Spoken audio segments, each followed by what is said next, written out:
अंधेरा छा रहा हो, कोई अपना न दिखाई दे रहा हो, केवल दुख ही दुख, अशांति ही अशांति, उस समय आप देखिएगा भारी से भारी संकट की निवृत्ति के लिए एकमात्र उपाय है।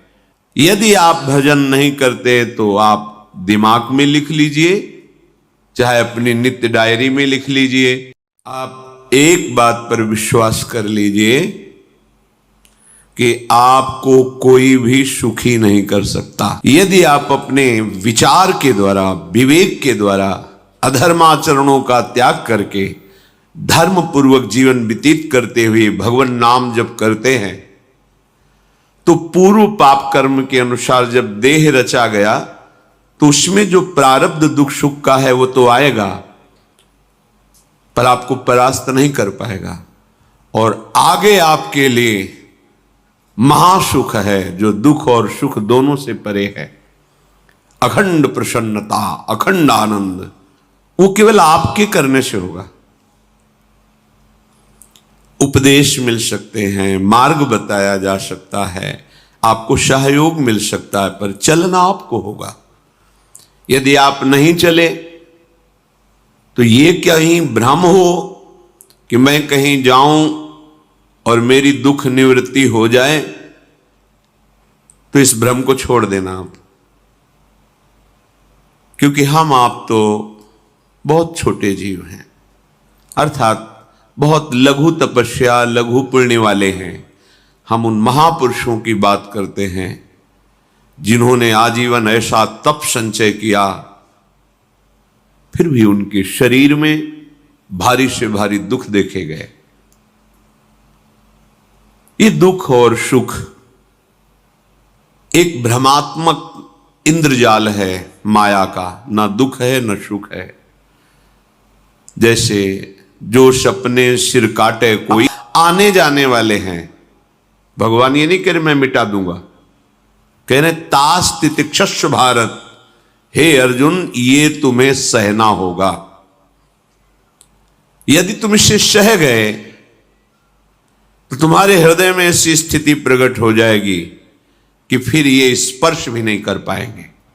सहने से तुम्हारी भक्ति बढ़ेगी, तुम्हारा चिंतन बढ़ेगा, तुम्हारा स्मरण बढ़ेगा, सत्य वस्तु के लिए, सत्य तत्व के लिए तुम सुखी हो जाओगे।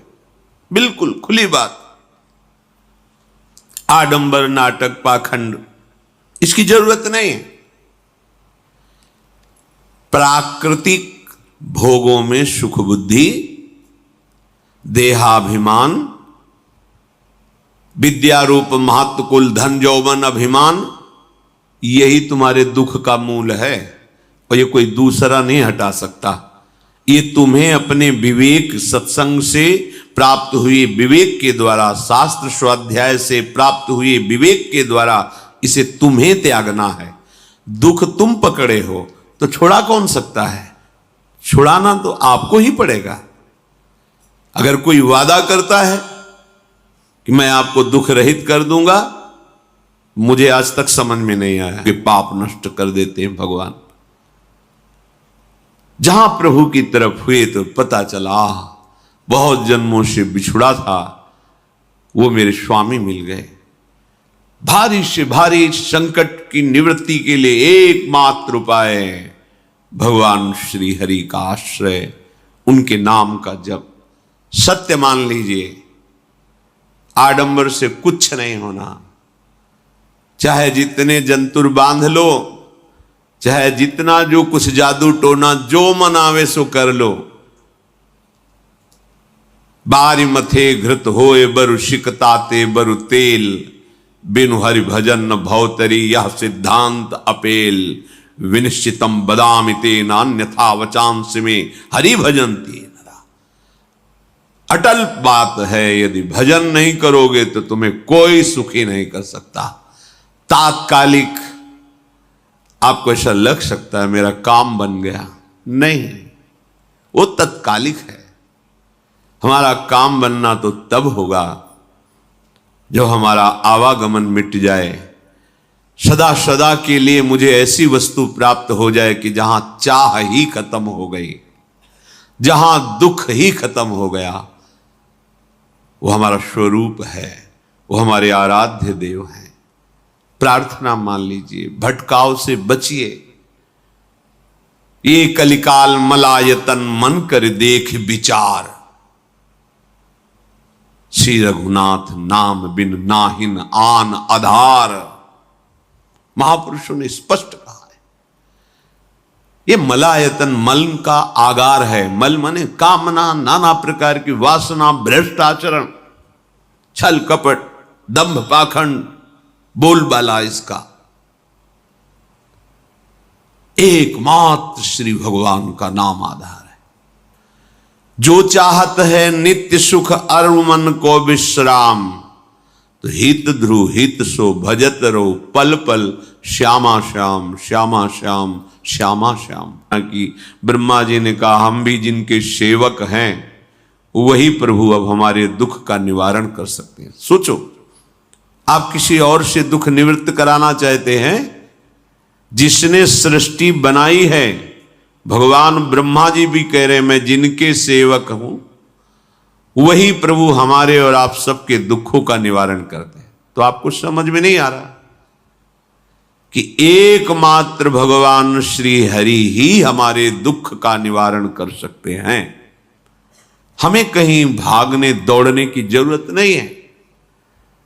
साधु समागम इसलिए किया जाता है कि हृदय पवित्र हो जाए, पवित्र हृदय की पहचान बुद्धि में विवेक का प्रादुर्भाव हो जाए, और विवेक से मोह का नाश करके हम निरंतर प्रभु के प्रेम में डूबे, भजन में डूबे। सबने एक साथ मिलकर के विचार किया कि महासुख सिंधु प्रभु से विनय करनी तो कहां जाया जाए, वैकुंठ चले, किसी ने कहा क्षीर सागर चले। अपनी अपनी भावना व्यक्त कर रहे थे। सबको सुख देने की भावना करो, देखो तुम्हारी दृष्टि बदलती चली जाएगी, भगवत साक्षात्कार करने की योग्यता आने लगेगी। ऐसा ही हुआ। सबने मिलकर के श्री भगवान को विनय पूर्वक आर्त भाव से पुकारा। आकाशवाणी हुई, निर्भय हो जाओ, निश्चिंत हो जाओ, मैं स्वयं अपने अंशों के सहित अवतार लेकर इस भूमि का भार हरण करूंगा। तुम सब बड़े बड़े जो देवता हो, जाओ हमारी लीला में सुख लेने के लिए सब ऋक्ष वानर आदि का रूप धारण करो। ब्रह्मा जी, महादेव जी, बड़े बड़े ईश्वर कोटि के लोकपाल बहुत प्रसन्न हुए, क्योंकि भगवद वाणी सत्य है, त्रिकाल सत्य है। सबको विश्वास हो गया कि अब मारा तो जाएगा ये महासुर, जिसको लगता था कोई ना मंत्र के द्वारा मार सकता है ना अस्त्र के द्वारा मार सकता है। स्वयं श्री भगवान पधार रहे। भगवान ने जो निरंतर भजन प्राण रहते हैं, कश्यप जी, अदिति जी, वो भगवान के वात्सल्य में भरे थे। प्रभु जब प्रकट हुए तो उनसे कहा मुझे आप जैसा पुत्र चाहिए। महाराज दशरथ जी के हृदय में प्रबल लालसा हुई कि अब अवस्था व्यतीत होती जा रही है, पर जो गृहस्थ धर्म का परम लाभ है वो तो हुआ ही नहीं।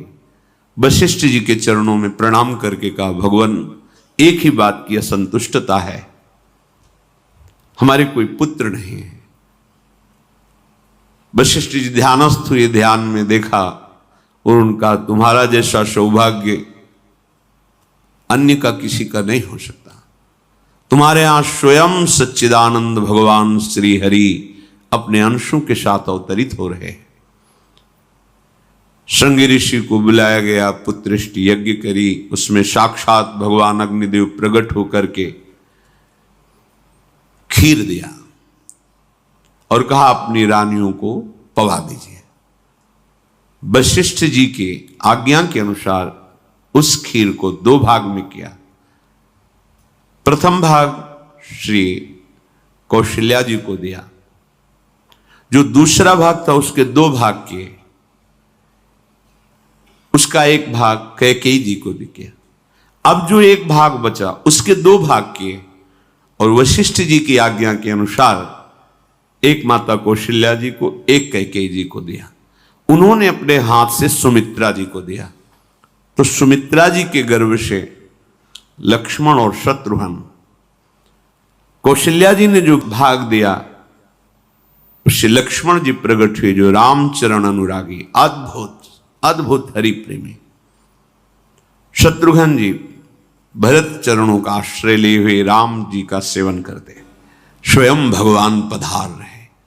प्रतिपल इनके दर्शन करके कौशल्या जी, कैकेयी जी, सुमित्रा जी के प्रेम पुलकित रहते हैं। दशरथ जी, अहो भाग्य, साक्षात भगवान पधार रहे।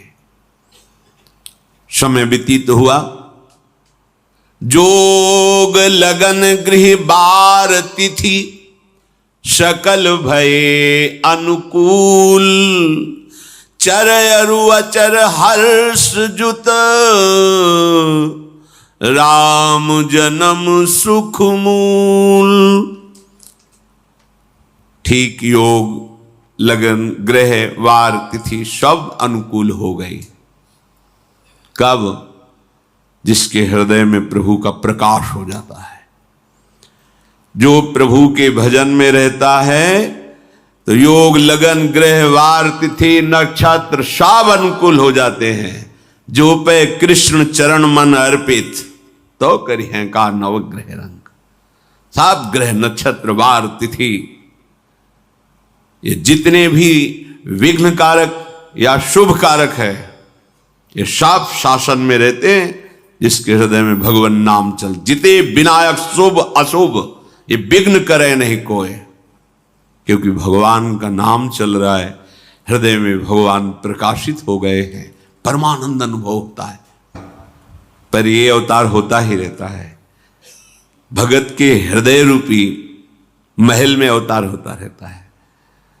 जो निरंतर भगवत चिंतन परायण, अपने अहम को भगवान के चरणों में समर्पित किया, तो भय प्रकट कृपाला, यही हृदय में प्रकाशित हो जाते हैं।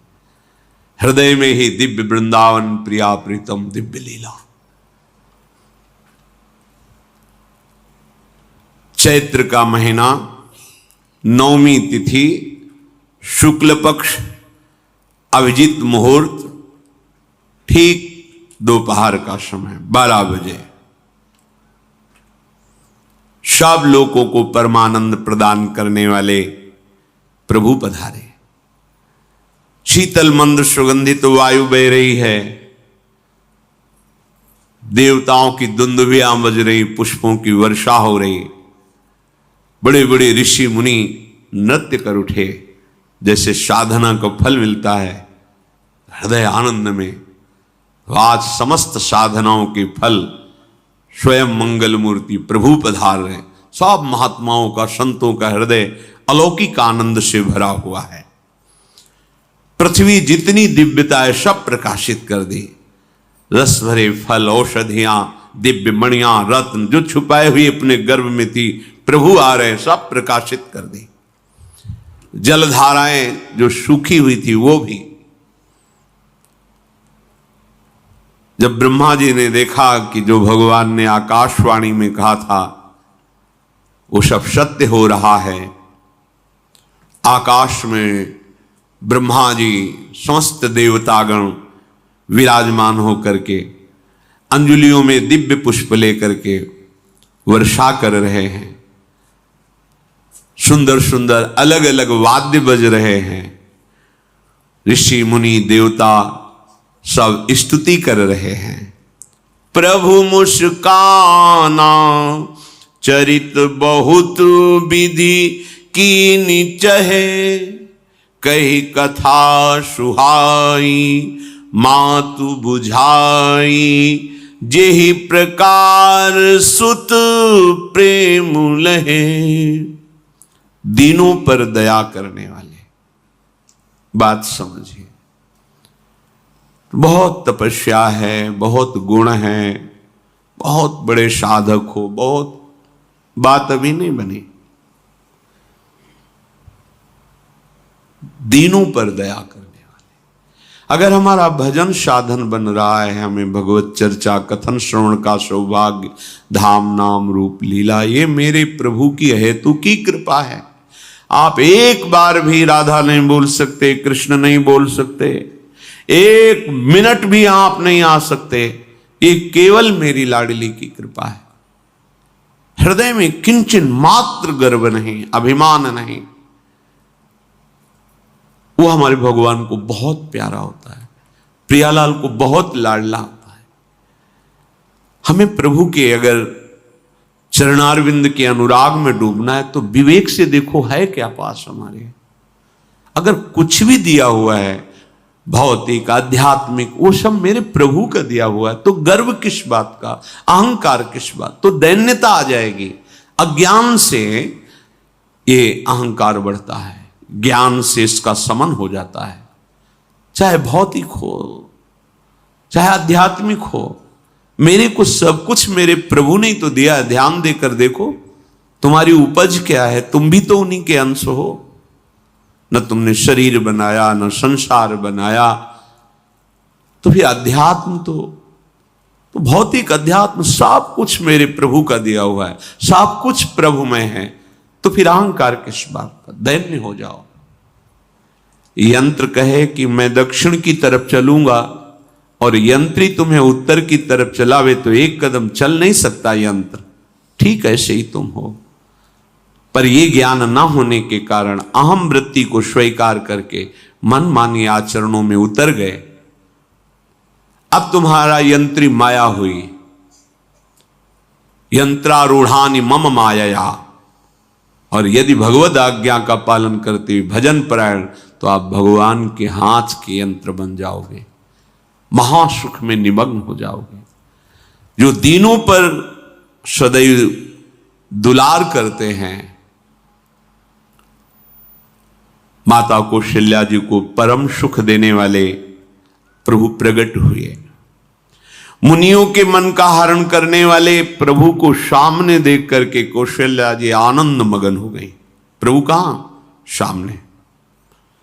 आनंद क्यों मगन? नेत्रों से अश्रुधारा चल रही कौशल्या जी की। कर देता भूमि को, वायु को निष्पाप कर देता है, जिसकी जिह्वा पे नाम चलता है। मैया ने देखा कौशल्या जी ने जगत के स्वामी सामने विराजमान, दोनों हाथ जुड़ गए। हे अनंत, मैं कैसे आपकी स्तुति करूं? वेद पुराण ये सब स्तुति करते हुए हार गए, नेति नेति कहकर आपका पार नहीं पाए। माया से, गुणों से, ज्ञान से भी आप परे हैं, असीम हैं, अनंत हैं। सुख परम अनु श्रुतियां संत जन, हाँ प्रभु याद आ गया। ओहो अहो भाग्य, अहो भाग्य। तो फिर प्रभु ये रूप छोड़ो, और जो सुख देने के लिए आप पधारे हो मनुष्य रूप में ही प्रकट हो रहे हैं, पर ये मायाकृत नहीं, ब्रह्मा की सृष्टि का नहीं है। चिदानंद सच्चिदानंद रूपाय, ऐसे ही चिदानंद में देह तुम्हारी, विगत विकार जान अधिकारी। निज इच्छा निर्मित तनु है, कर्म बंधन से नहीं, प्रकृति के अधीन नहीं, प्रकृति को अधीन करके स्वयं की इच्छा से आत्मस्वरूप सच्चिदानंद भगवान का विग्रह है। अब शिशु का रोदन सुन करके जैसे समुद्र में ज्वार भाटा जाता है, ऐसे महाराज दशरथ जी के भवन में सुख सिंधु की बाढ़ आ गई। महारानी कौशल्या जी ने शिशु का जन्म किया। ऐसा जन्म हुआ है जन्म मरण मिटाने वाला। आप सोचते होंगे कि ये प्रिया प्रीतम के अनुरागी, हम आपको सच्ची कहते हैं, हम इनकी बात कर रहे हैं ना, तो दिमाग में रील कुछ और ही चलती है। हमें